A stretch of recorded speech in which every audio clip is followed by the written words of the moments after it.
ఒక్కసారి ఆయన పెద్ద మనిషి ఏం మాట్లాడుతున్నాడు ఒక్కసారి మీరు కూడా చూడండి. సెక్యులర్ హిందువులారా ఆయన మాట్లాడేది ఒకసారి వినండి, విన్న తర్వాత కామెంట్ చేయండి ఏది కరెక్ట్ అని. ఎంత ఇబ్బంది ఏమండి, ఈ రాక్షస జాతికి చెందిన రాక్షసుడు రావణాసుడు సంబంధించిన సంతతియే ఈ మన ఎవరు ఇక్కడ రావణాసుడు మంచోడే, రేపు చేయలేదు సీతమ్మ దూరం ఉంచాడు.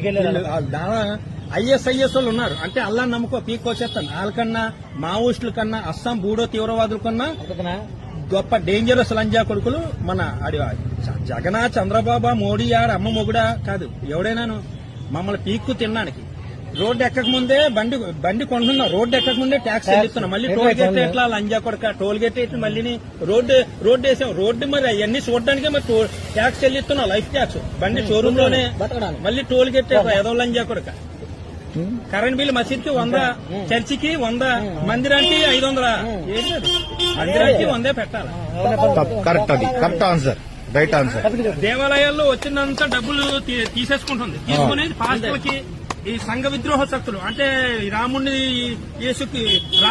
శివుణ్ణి తిట్టిన ఈ ముల్లాలు మసీదులో గురువులకి ఇస్తుంది.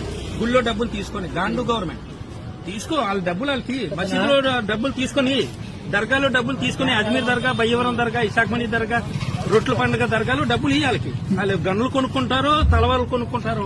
గుళ్ళో డబ్బులు తీసుకెళ్లి వాళ్ళకి ఇవ్వడం ఏంటి? ఆడు దేవుడి ప్రసాదం తిన్నాం. అల్లాయే ఇంకా ఎవడు లేడు దేవుడు. రాముడా ఆడ పనికిమాలోడు పిల్లల్ని తీసుకొని డబ్బులు ఇస్తాం. ఇదే గాండు గవర్నమెంట్. గుళ్ళో డబ్బులు, గుళ్ళు, దేవాలయాలు, ధర్మాలయాలు. ఇతను హిందూ పేదవాడు, ఆ రిక్షాకి బేరాలు లేవు, ఎలక్ట్రికల్ ఆటో కొని ఇవ్వాలా.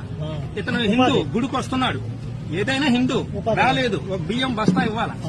గుళ్ళో డబ్బులు హిందువులకే ఖర్చు పెట్టాలి. ఇది గాండు గవర్నమెంట్. అందుకే ముల్లాలకి పాస్టర్లకి ఇస్తున్నారు. వాళ్ళేటి కోతి సీతమ్మని లంక తగిలించాడు.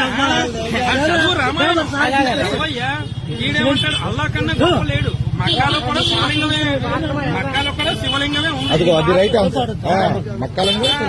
మరి సరే నిజమే, మక్క అల్లా నిజమే. అక్కడ అరేబియా దేశంలో ఏది వేసుకోవాలా? తెల్ల గౌన్ వేసుకుని, రుమాలు వేసుకుని, రింగ్ వేసుకుని 7 ప్రదక్షిణలు చెయ్యాలా. 5 కోట్లే నమాజు. 7 ప్రదక్షిణలు అంటే వివాహంలో చుట్టూ 7 అడుగులు వేస్తారు. వెంకటేశ్వర స్వామి కొండలు 7, సప్త ఋషులు 7, సప్తవారాలు 7 సార్లే శివలింగం చుట్టూ సాయిబులు తిరుగుతారు. చెప్పేది వినండి. ఇప్పుడు నాకంట గొప్పడు కాదు ఇక్కడ పోటు కూడా ఎవడు ఉండొచ్చు, నాలాగా ఫైటింగ్ చేసినవాడు కాదు ఎవడన్నా. చేత మక్కాలోని ఈ పంతులు గారు గుళ్ళో పంతులు గారు పంచి ఇలా క్రాస్ వేస్తారు. క్రాసు ఆ బట్టలు వేసుకుని 7 సార్లు తిరుగుతారు. మక్కాలో శివలింగం ఉంది.